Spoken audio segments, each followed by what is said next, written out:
Много се чудех с какви обувки да снимам тази прекрасна рокля.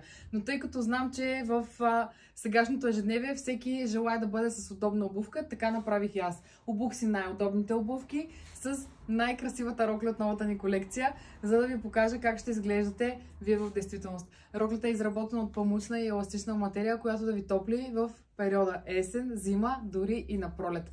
Шал яка, почти прегърниме деколте, тук в долната част е зашито.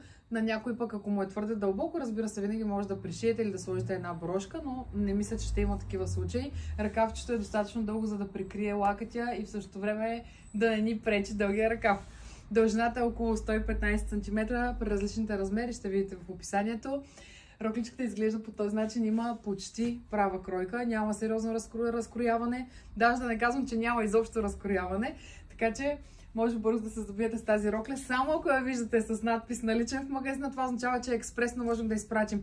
Но ако виждате надпис в предварителна продажба, това означава, че вече сме разпродали каквото имаме и отново ги шием. Така че вие търпеливо трябва да изчакате тази прекрасна рокличка да стигне при вас. Тъй като може да откриете единствено и само в Газела БГ. Изпращам ви много целувки!